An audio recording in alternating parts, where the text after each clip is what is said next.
Welcome, everyone, to the deep dive. Today, we're digging into, well, composting. It's not just for your garden, it's actually fundamentally powerful for the planet. It really is. And we're here to kind of fast-track you to becoming a composting pro, turning what most people just call trash into, well, garden gold. Yeah, Black Goal, it's nature's ultimate recycling program, and it can happen right in your backyard or, even on your countertop these days. Amazing. And for this deep dive, we've pulled insights from quite a range of sources. We've got practical guides, some pretty rigorous academic resources, like from UConn's Soil Nutrient Analysis Lab. Okay. And even looked at discussions from community composting programs. So whether you're, a seasoned gardener wanting to tweak your pile, or maybe you're just curious about shrinking your household waste. Yeah, like starting from scratch. Exactly. This deep dive should give you some really actionable knowledge to get started or, just improve your composting game. Okay, so let's unpack this. When we say composting, what exactly are we talking about? Because I think most people have maybe a vague idea. Yeah, fair enough. At its core, composting is the managed aerobic, and that aerobic part, meaning oxygen required, is key biological decomposition of organic materials. Microorganisms do the work. Little microbes. Tiny microbes. Think of it as nature's original recycling system. These invisible workers, they munch on things like grass clippings, leaves, food scraps. The stuff we throw out. Right. And they transform it into this incredibly nutrient-rich, dark, crumbly material. It looks and smells just like really good garden soil. And, okay, great soil is one thing, but why else does it matter? This is where it gets really interesting, the environmental side. Oh, absolutely. It's huge. One of the biggest impacts is just the sheer volume of stuff we keep out of landfills or incinerators. Right. Our sources point out more than half of greenhouse gas emissions from landfills, they come directly from wasted food rotting away anaerobically. Wow, more than half. Yeah. And get this, globally, about a third of all food produced is wasted. A third? That's staggering. It is. And that accounts for a shocking 8% of global greenhouse gas emissions. 8%? That's almost as much as the entire global aviation industry. That's mind-boggling. It really puts it in perspective, doesn't it? So my banana peel, if it goes to landfill, it could be contributing like a flight. Yeah, that's great. Composting isn't just a garden thing. It's like a silent climate helper in your kitchen. Exactly. You're stopping potent greenhouse gases, especially methane, from escaping when that food rots without air. Okay. And the benefits keep rolling. Applying compost means you need way less chemical fertilizer. Avoiding those emissions too. Right, from making and using them. Plus, compost helps sequester carbon in the soil, locking it away. And it builds resilience. Helps soil soak up water, reducing runoff and erosion, but also holding moisture for droughts. So flood and drought resilience, that's a big deal these It's days. a huge deal. So globally, it's a powerhouse. But for my actual garden, my plants, what am I going to see? Is it just nutrients? It's more fundamental, really. Compost is a game changer for soil health. It slowly releases nutrients, yes, but it also holds onto them better. Less runoff. Exactly, which protects water quality. But beyond nutrients, it improves the soil structure, makes it looser, easier to work. It attracts beneficial critters like earthworms, Like good guys. the good guys, and, like we said, helps soil hold moisture. Your garden just becomes much more resilient. And personally, it feels, I don't know, empowering. It doesn't seem like this massive, scary project. Not at all. It really involves minimal effort, minimal equipment, not much expense, and you don't need to be an expert. Right. And you're basically making your own free, high-quality soil amendment. Think of the money you save on fertilizers and stuff. Okay, sold. So we know the what, then the why, now the how. Our sources talk about this simple equation. Carbon plus nitrogen plus oxygen plus water plus time. Let's break down those first two, the greens and browns. Right, the ingredients. Greens are your nitrogen-rich materials. Think fresh, wet stuff. Like food scraps. Exactly. Fruit and veggie scraps, fresh grass clippings, coffee grounds filters too, the paper ones, most tea bags to show up for staples. Okay. Fresh garden trimmings, and even fresh manure from herbivores, chickens, cows, horses, that kind of thing. They're the fast fuel for the pile. Get things heated up. Got it. Fast fuel, and then you balance that with browns. What are those? Browns provide carbon and bulk. Yeah. Think dry, woody, maybe lighter colored stuff. Like autumn leaves. Perfect example. Dry leaves, straw, small twigs, shredded paper, but non-glossy, uncolored stuff. Cardboard. Shredded cardboard works great, just no wax coating tape or glue. Untreated wood chips are good too, and even old potting mix you might have lying around. They give structure and slow-release energy. And getting that balance right is critical, isn't it? What's the magic ratio? It really is key. The general guideline is about 2 to 3 parts brown material to 1 part green. By volume. So like 3 buckets of leaves for every 1 bucket of kitchen scraps. Yeah, roughly like that by volume. Or think 50 to 75% brown, 25 to 50% green. It gives them microbes that balanced diet they need. What happens if you mess it up? Well, too much green, too much nitrogen, you often get a slimy, stinky mess. Sure. Okay. Too much brown, too much carbon. The pile just sits there. Takes forever to break down because there isn't enough nitrogen fuel. Okay, so balance is key. We've got the food sorted greens and browns. But microbes need water, right? How wet should it be? Moisture is absolutely essential. It's how the microbes move around and do their work. The goal is a consistency, like a wrung-out sponge. A wrung-out sponge. Yeah, Okay. damp but not dripping. If you squeeze a handful, maybe just a drop or two of water comes out, you'll need to add water sometimes, especially if it's dry out or you add lots of dry browns. Makes sense. And the last ingredient, air. Oxygen. You said aerobic decomposition earlier. Crucial. Oxygen is vital for those aerobic microbes. Without enough air, the pile can go anaerobic, meaning without oxygen. And that's bad. That's usually when you get those really foul, rotten egg smells. Regular turning or just building the pile correctly with bulky stuff for airflow keeps those oxygen-loving microbes happy and working efficiently. Got it. Okay, now, just as important as what goes in is what stays out, especially for a home pile. Let's nail down the no-go list. Definitely. This is where people often run into trouble. For a typical backyard pile, you really want to avoid meat, fish, bones, cheese, dairy products. Fats and oils, too. Yeah, fats, oils, grease, and even large amounts of cooked food. Why is that? Just the smell, or? It's mostly smell and pests. Backyard piles usually don't get hot enough consistently to break these down safely. They can breed bacteria, definitely attract rodents and flies, and cause really unpleasant odors. So no leftover casserole in the compost bin. Got it. Too. What about other things? Stuff from around the house or yard that seems natural but isn't good. Right. Keep out ash from fireplaces or barbecues. It messes with the pH and can attract pests. Also, avoid sawdust from plywood or treated wood, painted, pressure-treated stuff. Even some exotic hardwoods. They can have chemicals you don't want. Makes sense. And weeds from the garden. Be careful there. Avoid weeds that have gone to seed or really aggressive ones like bindweed. And definitely keep out diseased or pest-infested plants. You don't want to spread those problems back into your garden later. Right, you're just cultivating the problem then. What about pet waste or human waste? Yeah, good question. Dog or cat feces and used cat litter should stay out of a home compost pile. There's a risk of pathogens that might survive the process. Okay, definitely noted. And non-organic stuff. Obviously, things like metal, glass, coal, most plastics. Although some plastics are certified home compostable, but they're still quite rare. Look for an AS 5810 certification if you see one. Probably easier just to keep plastic out. Generally, yes. Also, those little produce stickers, they never break down. Glossy paper and dryer lint often contain synthetic fibers or chemicals. Best to leave them out. Okay, that's a pretty clear list. So we know what to use and what to avoid. Let's talk methods. There seem to be a few ways to do this, right? Depending on space and effort. Exactly. For backyard composting, you've got a couple of main routes. There's cold composting. The easy way. Pretty much the simplest, slowest way. You just pile up materials over time. Nature takes its course, usually takes a year, maybe 2. Doesn't get very hot. Set it and forget it. Mostly. Less maintenance, but the downside is weed seeds might survive, maybe some herbicides too, and smells are a bit more likely if it gets unbalanced. Okay, good for low effort. But what if you want compost faster? There's hot composting. Ah, yes, hot composting. That's the faster track, can get you finished compost in weeks or a few months. Wow. But it requires more attention. You need those optimal conditions. Yeah. The right moisture, plenty of oxygen, and achieving the right temperature. How hot are we talking? The microbes generate heat as they work. You're aiming for an internal temperature of 131 degrees Fahrenheit, ideally for 3 consecutive days. That sounds specific, 131. It is.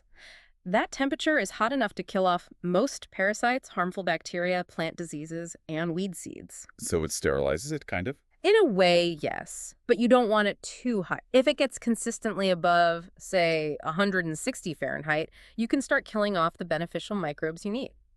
So there's a sweet spot, a Goldilocks zone. Exactly. A Goldilocks temperature. Not too hot, not too cold. The trade-off is it needs regular turning to keep air flowing and manage that temperature, but you get high-quality compost faster and usually fewer odor issues. Interesting. And you mentioned a method called lasagna layering. Sounds tasty. Not quite edible, but it does build layers. It's a great way to structure a pile.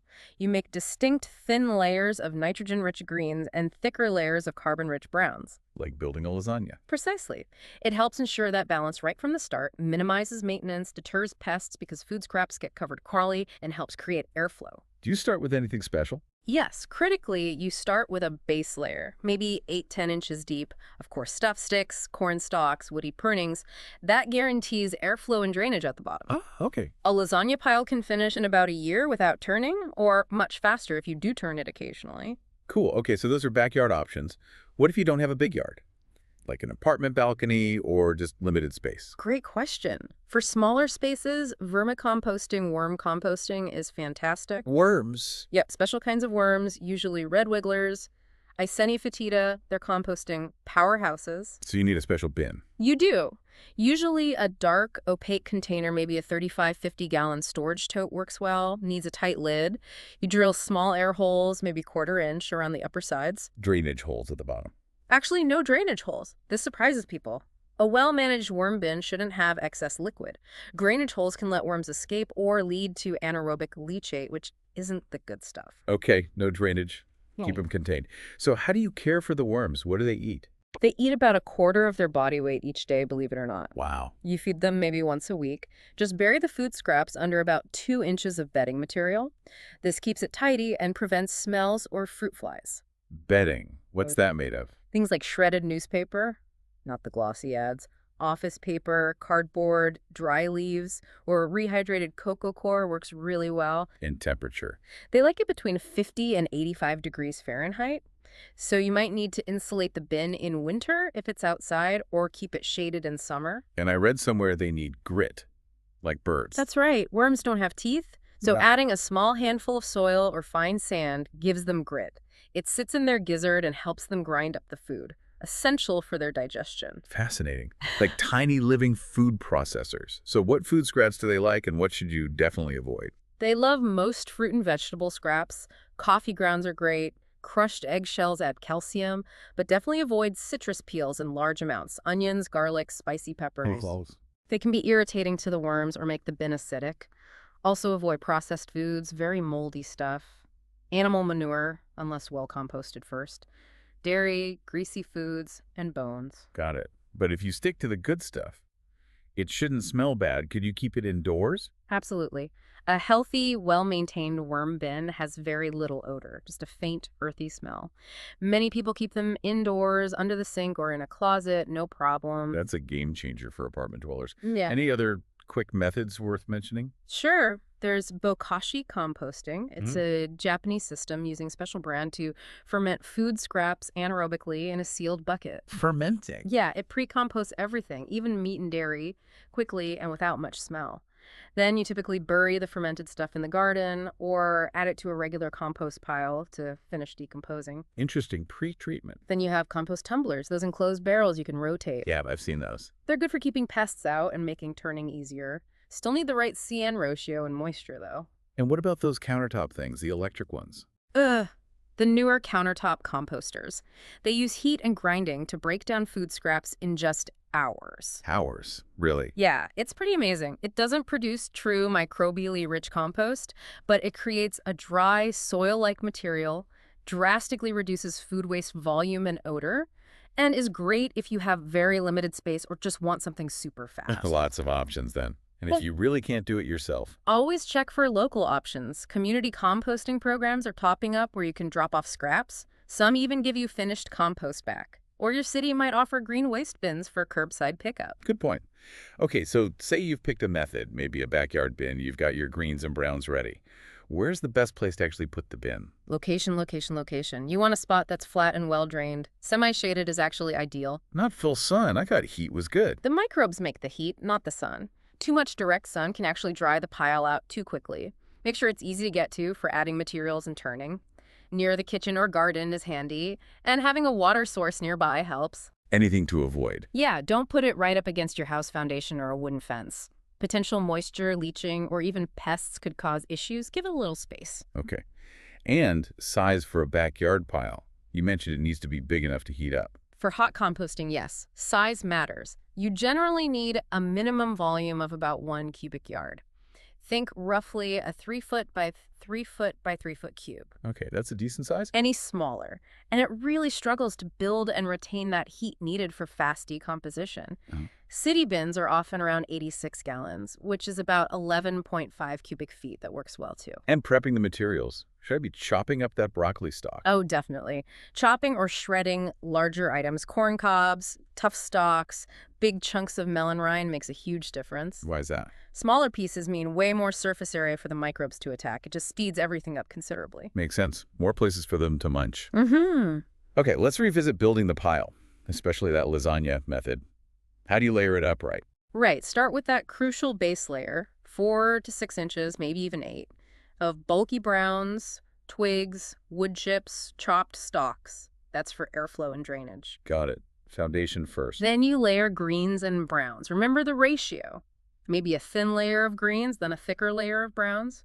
2 to 3 times as much brown. Like lasagna noodles and sauce. Kind of like that. Yeah. And dampen each layer as you go. Aim for that wrung-out sponge feel.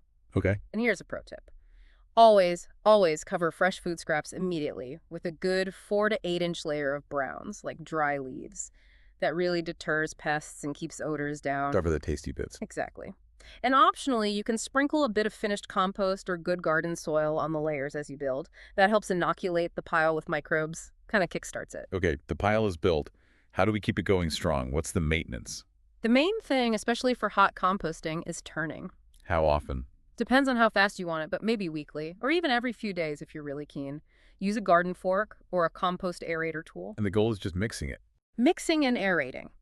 Turn the drier, cooler outside material into the hot center and bring the hot center stuff to the outside. Evens out the process and gets air in there. And keep checking moisture. Constantly check the moisture. If it feels dry, activity slows right down, so add some water while turning. If it gets too wet and soggy, Smelly time. could be. If it's too wet, it can go anaerobic. The fix is to add more dry brown material leaves, shredded paper, and turn it really well to incorporate them and fluff it up. Okay, speaking of smells, Yeah. what if it does start to smell bad? That's a big worry for people. Right. If you get that really rotten sulfur-like smell, that's almost always anaerobic conditions, not enough oxygen. So turn it. Turn it vigorously. You might even spread it out for a bit to air out, then repile it, maybe adding some more bulky stuff like sticks or crumpled cardboard to create air pockets. What if it smells like ammonia? Like a cleaning product? Ammonia smell means too much nitrogen, too many greens, basically. Maybe you Oh. added a ton of fresh grass clippings. Same solution, really. Turn the pile, maybe spread it out, and definitely mix in a good amount of carbon-rich browns to balance out that nitrogen excess. Balance is always key, isn't it? What about the opposite problem? The pile just isn't heating up? That must be disappointing. It can be frustrating, especially if you're aiming for hot composting. First, if it's an older pile, check if it's mostly broken down already. Dark, crumbly, maybe it's just finished. Good point. But if it's not finished... If it's clearly not done, then troubleshoot. Turn it well. Check the moisture deep inside. Is it too dry? Add water if needed. If moisture seems okay, maybe it needs more nitrogen fuel. Add some greens like grass clippings or even a bit of blood meal. And if it's a brand new pile, that won't heat up.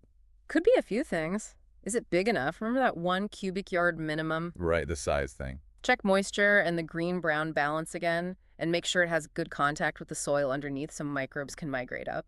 Or, again, add a shovel full of finished compost or soil to inoculate it. Can it get too hot? It can, though it's less common for typical backyard piles. If your thermometer is reading above 131 degrees air for more than 3 days, definitely give it a turn to cool it down a bit. If it gets way up, like over 160 degrees air, That kills the good guys. yeah, it can start to harm those beneficial microorganisms you're trying to cultivate. So turning helps regulate it back into that ideal 131, 160 degree of air range. Okay, so you've done all this, nurtured your pile. Yeah. How do you know when it's finally ready? When is it black gold? You'll know it. Finished compost will be dark brown. It'll be loose and crumbly in texture. Like good soil. Exactly. And it will smell earthy and fresh, like a forest floor after rain, not like garbage or ammonia. Most of the original stuff you put in will be unrecognizable. No more banana peels visible. Right. And a key sign. It won't heat up anymore, even after you turn or mix it. The active decomposition phase is over. How long does that usually take? Depends on the method and how much you tend it. A well-managed hot pile, maybe 3 to 5 months. Vermicompost, the worm stuff, usually 3 to 6 months. A slow, cold pile you don't turn much. Could be a year or so. Okay, so it's ready. Dark, crumbly, smells good. Do you just scoop it out and use it straight away? It's actually best to let it cure for a little while first. Cure. Like cheese. Huh, sort of. Let it sit for maybe another 4 weeks after the main heating stops. This lets it stabilize, cool down completely, and allows fungi to do some final work. The pile will probably shrink even more during curing, maybe down to a third of its original size. Okay, cure for a month. Then harvesting. Any tricks for getting the finished stuff out, especially from a bin? If you have a bin with those little doors at the bottom, it's easy to just slide open the door and scoop out the finished compost from the bottom layer. Nice. What if you don't have doors? Then you might need to carefully remove the top layer, which is likely still unfinished. Set it aside. Okay. Harvest the dark, finished compost from underneath, and then put the unfinished stuff back in the bin to keep cooking. Makes sense. Yeah. And for the worm bin, how do you get the compost without taking all the worms? Worm harvesting. A neat trick is called migration. Start feeding the worms only on one side of the bin for a few weeks. Lure them over. Exactly. Most of the worms will migrate over to the side with the fresh food, leaving behind mostly finished worm castings. That's the really good stuff on the other side. Then you can just scoop out the worm-free castings. Clever. Okay, you've harvested your beautiful cured compost. How do you actually use this black gold in the garden? So many ways. It's incredibly versatile. You can use it as a soil amendment. Meaning mix it in? Yeah, mix maybe 2 to 4 inches of compost into the top 6 to 9 inches of your garden soil before planting flowers or vegetables. It improves drainage in clay soil and water retention in sandy soil. It's amazing stuff. What about on top, like mulch? Absolutely. Use it as a mulch. Spread a 3-inch layer on the soil surface around plants, flowers, trees, shrubs. Just keep it a few inches away from the stems or trunks themselves. Why keep it away from the stems? Just prevents moisture buildup right against the plant stem, which can sometimes lead to rot or disease issues. Give it a little breathing room. Got it. So garden beds, containers. Yep. Flower beds, veggie gardens, window boxes, container pots around trees. You can even mix some into your potting soil for houseplants. It just boosts everything. Slow-release nutrients, better water holding, improves soil structure. It's a superfood for your plants. Sounds incredible. What about sifting it? Is that necessary? I sometimes see bits left over. Sifting is totally optional. Depends on how you want to use it. If you want a really fine, uniform texture, maybe for starting seeds or top dressing a lawn, then sifting is great. How do you do it? You can just use a screen hardware cloth with like 1/2 inch or 1/4 inch mesh stapled to a simple wooden frame. Works well. Shake the compost through it. And the stuff left behind. Twigs, pits. Any larger undecomposed bits, twigs, fruit pits, maybe an avocado seed, or those sneaky produce stickers, just toss them back into your active compost pile. They'll break down eventually. The sifted stuff is lovely for potting mixes. What a journey we've covered. From, kitchen scraps and yard trimmings. Humble beginnings. All the way to this amazing nutrient-rich stuff that transforms our soil. It really feels like one of the most powerful things you can do, reducing waste and building healthy soil at the same time. It truly is. And, embracing composting, it doesn't just change how you handle your organic waste. It can kind of fundamentally shift your relationship with consumption, maybe make you more aware of natural cycles. Connects you more. Yeah, connects you more deeply with what's happening right around you. It's such an accessible way for pretty much anyone to make a real, tangible difference. So thinking about that connection, what small change could you, listening right now, make today? Maybe just start saving coffee grounds. Or investigate that worm bin idea for under the sink. Or even just look up if your town has a drop-off program. It doesn't have to be all or nothing. Exactly. Any step towards becoming part of this natural recycling process is a great one. The earth, and definitely your garden, will thank you for it.